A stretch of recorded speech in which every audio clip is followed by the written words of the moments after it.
Instructions. You will hear a number of different recordings, and you will have to answer questions on what you hear. There will be time for you to read the instructions and questions, and you will have a chance to check your work. All the recordings will be played once only. The test is in 4 sections. Write all your answers in the listening question booklet. At the end of the test, you will be given 10 minutes to transfer your answers to an answer sheet. Now turn to Section 1. Section 1. You will hear a conversation between 2 students, Peter and Susan. They will talk about their activities at the weekend. Answer questions 1 to 4 as you listen to their conversation. First, you'll have some time to look at the questions numbered 1 to 4.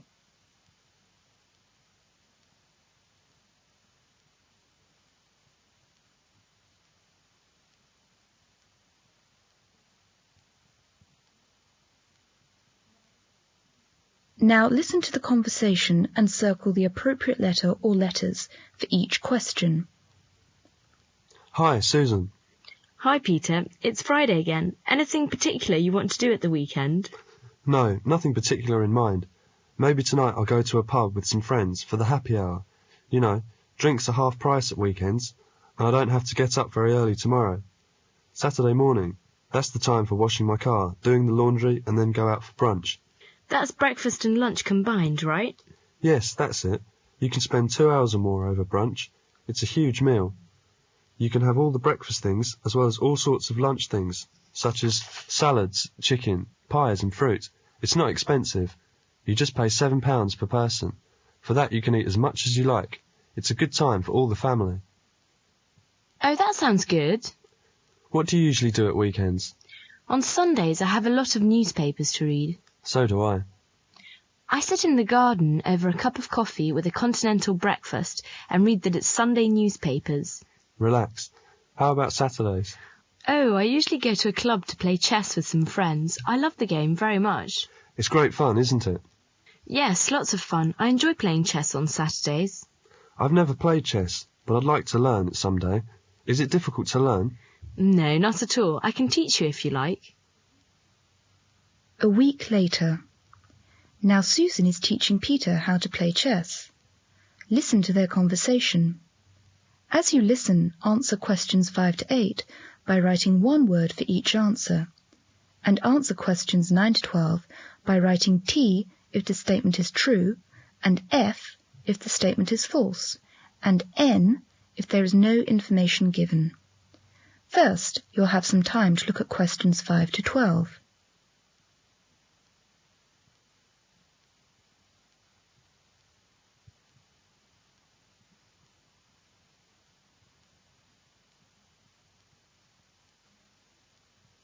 Now listen to the conversation and answer questions 5 to 12.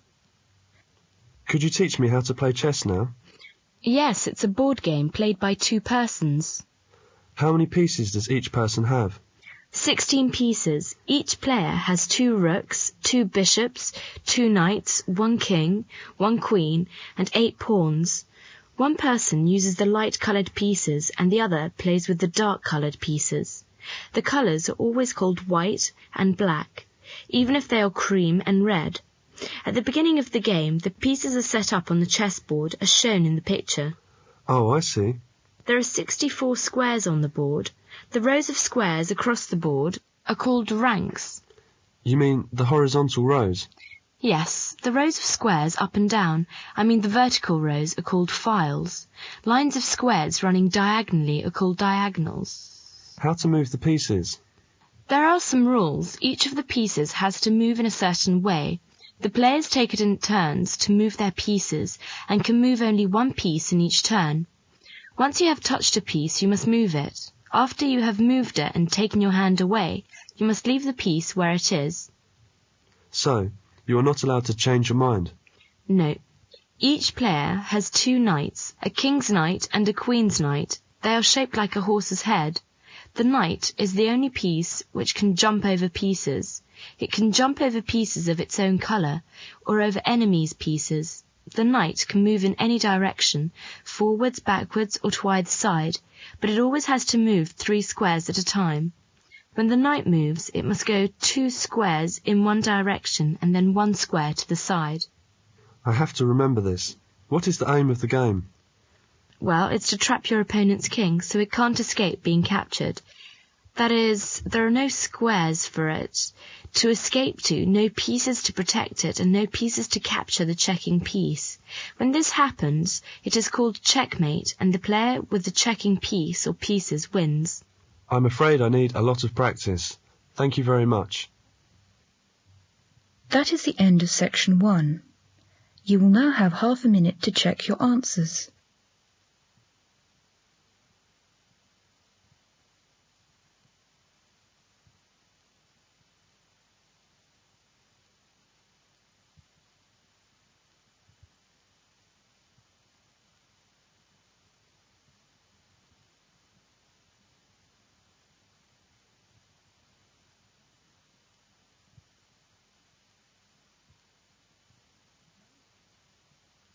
Now turn to section 2. Section 2. Now you will hear the recording for section 2. Michael has some trouble at university. Professor Plant is having a talk with him in his office. As you listen to the talk, answer questions 13 to 17. First, you will have some time to look at questions 13 to 17.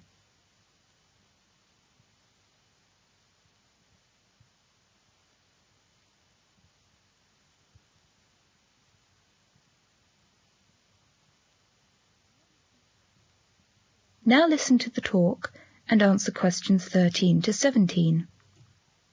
Come in, come in. Good morning, Professor Plant. I understand you wanted to see me. Yes, Michael, I did. It's about your coursework. My coursework? I'm afraid your tutor, Mr. Atkins, has reported to me that your standard of your work has been getting worse.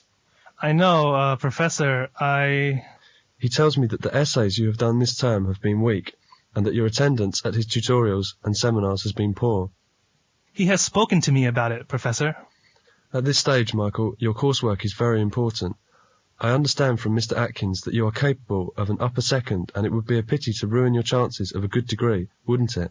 Yes, it would. Michael, I think you should do 2 things.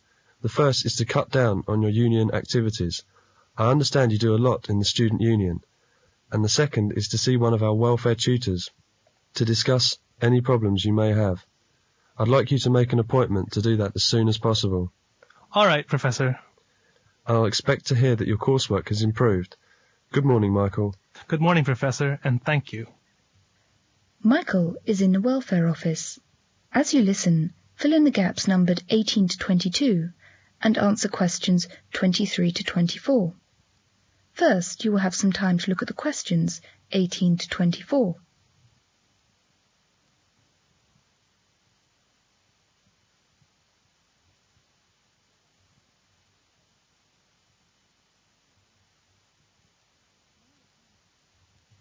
Now listen and answer questions 18 to 24. I hope I'm not late, Miss Baxter. I have an appointment for 11 o'clock. Professor Plant asked me to come. Take a seat, please. My name's Michael Andrews. I'm in my last year. Oh, yes. You're chairman of the Social Science Society, aren't you?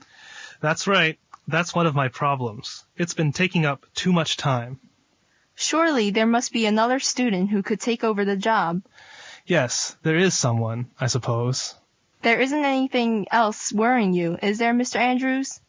Anything personal, I mean? At home? Financial? You needn't feel embarrassed. There may be something I can do to help. I'm in debt. Surely you have a reasonable grant. Yes, I have, but this term's hasn't come yet, and I borrowed some money when I bought a car. I see. Now this person, well, actually he's a friend. Now he wants his money back. That seems natural enough.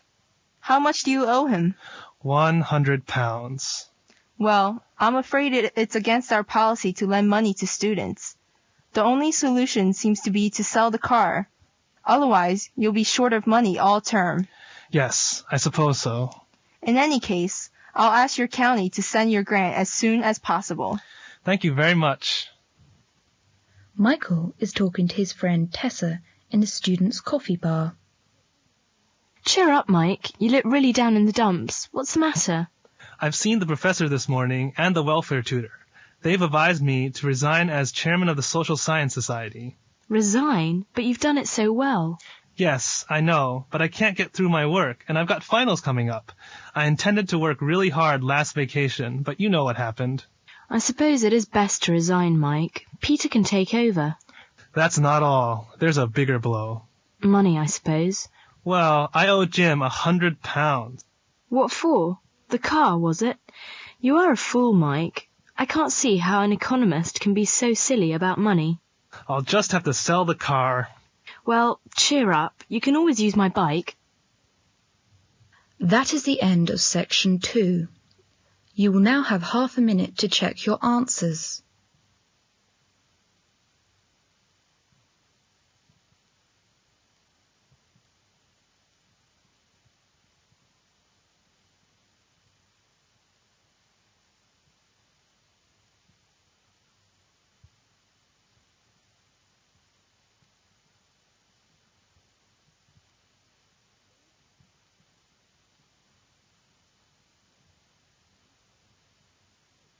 Now turn to section 3.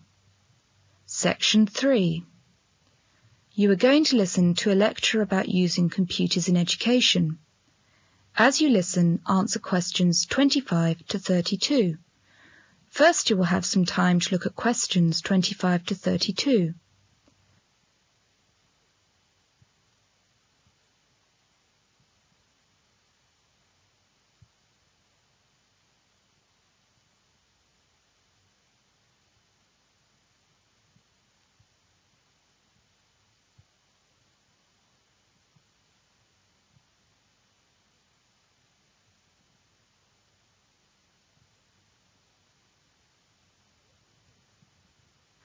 Now listen to the lecture and answer questions 25 to 32. Good morning and welcome to this lecture. Today I'm going to talk about using computers in education. Our college, the College of English Studies, aims to provide a comprehensive range of courses for students of English as a foreign language. This range from beginners courses through English for special purposes to preparatory courses for students about to attend a British university. The college is now equipped with the most sophisticated teaching aids and a first-class computer centre. We have plans to use computers in language teaching and several things are going on at the moment. In the computer centre, there are mainframe computers, a very big kind. They are already used by the administration for keeping records and making tests and this sort of thing. Now I'll particularly talk about the use of the micro or mini computers with the TV screen. And basically the first thing we're trying to do is to put all kinds of reading comprehension tests and questions on the screens, and the idea is the student individually can select a test or a reading comprehension passage from a whole list and call it up very quickly on the screen and look at it to do the answers in that particular way. Basically, we're using it as a sort of reading device at the moment. Let's say, for example, if a student wants to practice a particular grammatical point, he just chooses it and an exercise will come up. For example, a sentence with a part missing, and the student has to choose the correct missing part. If the student gets the answer right, then the screen immediately tells the student that, and will also tell the student why it's right. If the student gets the answer wrong, the machine will explain why it's wrong, and the student can then choose to have another try at the question or to go on to the next question. The first advantage is that students can choose the thing they want to practice or to learn. Secondly, they can get immediate feedback, individual feedback, from the machine or whether they are making progress or not, and they can give up when they are tired or carry on if they're not tired. They don't have to depend on the rest of the class or the rest of the group. It's very advantageous, but I think most forms of teaching and most forms of learning are not possible by computer.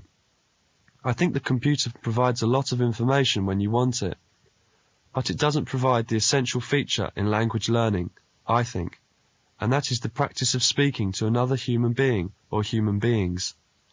It's just an extra device, that's all. It's not intended to replace teachers, and I don't think it will replace teachers. That is the end of section 3. You will have half a minute to check your answers.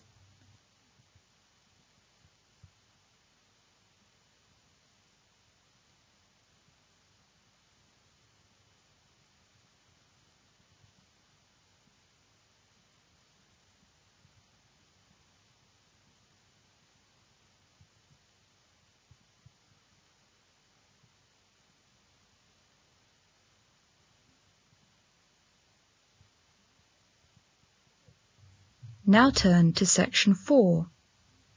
Section 4. You will hear a lecture about university awards in Britain.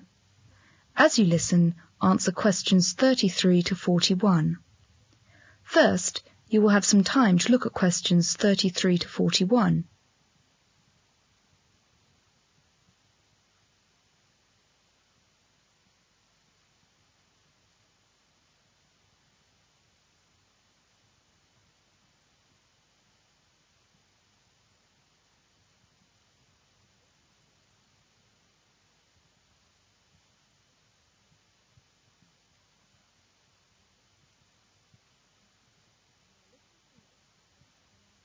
Now listen to the lecture and answer questions 33 to 41.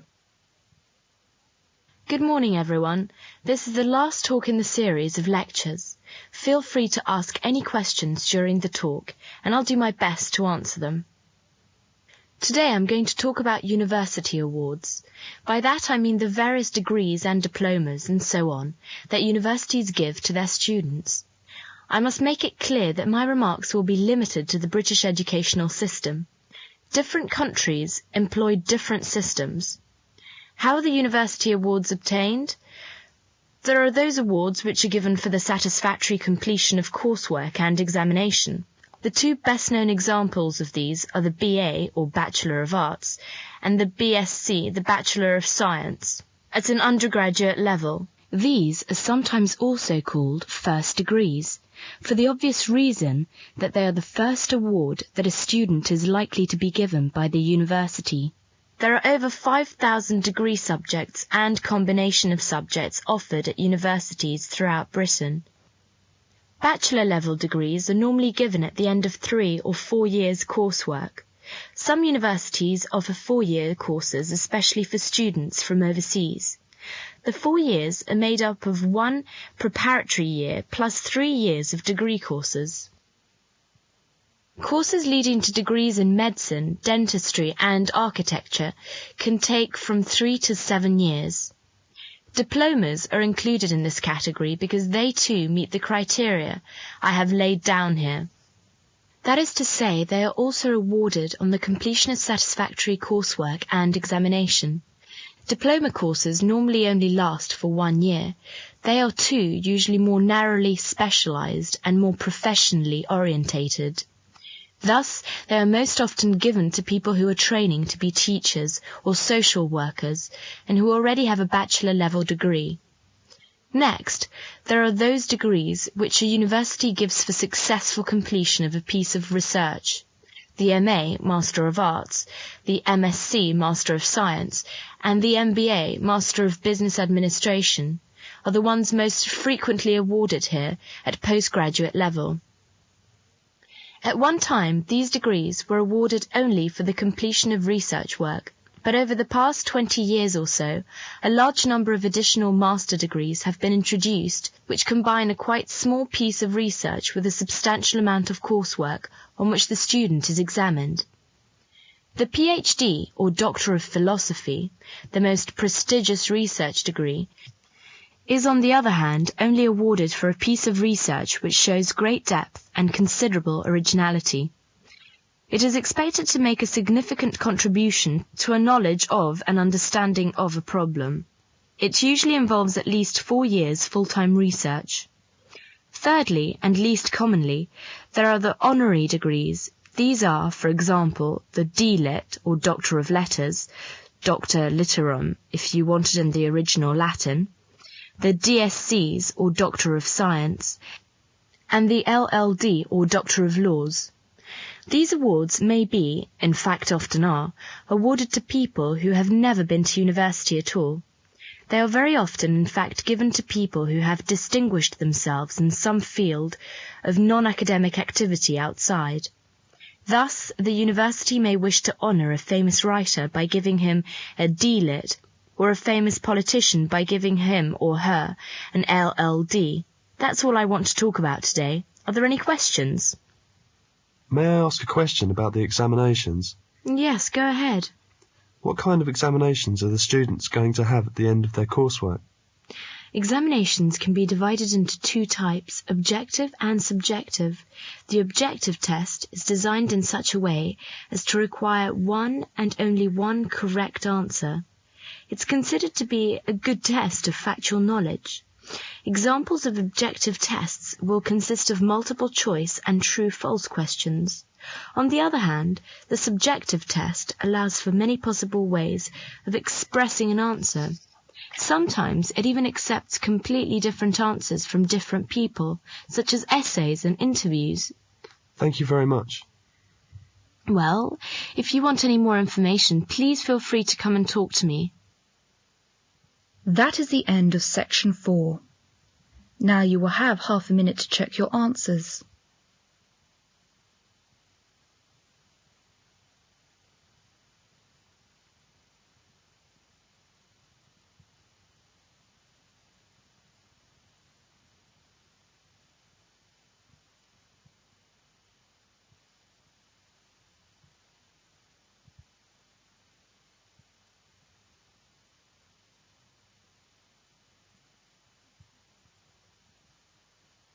This is the end of the listening test.